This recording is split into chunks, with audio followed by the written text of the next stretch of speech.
કોલકાતાની RG Kar medical કોલેજમાં 9 ઓગસ્ટના રોજ એક જુનિયર ડોક્ટર ઉપર દુષ્કર્મ અને હત્યા કરવામાં આવી હતી. આ મામલામાં સીબીઆઈ સતત દરેક પાસાઓની તપાસ કરી રહી છે. સીબીઆઈએ આ કેસમાં સિયાલ ધ કોર્ટમાં ચાર્જશીટ દાખલ કરી છે. તો જાણવા મળી રહ્યું છે કે દાખલ કરવામાં આવેલી ચાર્જશીટ લગભગ 200 લોકોના નિવેદન નોંધવામાં આવ્યા છે. તો આ કેસનો ભેદ ઉકેલતી વખતે સીબીઆઈ પહેલાથી જ ધરપકડ કરાયેલા આરોપી સંજય રોયનું નામ હત્યા અને દુષ્કર્મના મુખ્ય આરોપી તરીકે જાહેર કર્યું હતું.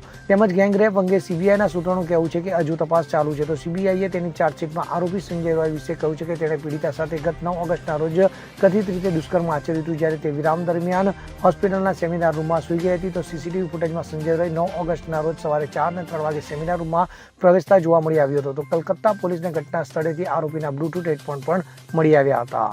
Bureau report CN24 news. હવે જુઓ દેશ દુનિયાની તમામ ખબરો તમારી આંગળીના ટેરવે. ઉઠાવો મોબાઈલ અને Google Play Store પરથી ડાઉનલોડ કરો અમારી CN24 ન્યૂઝ મોબાઈલ એપ.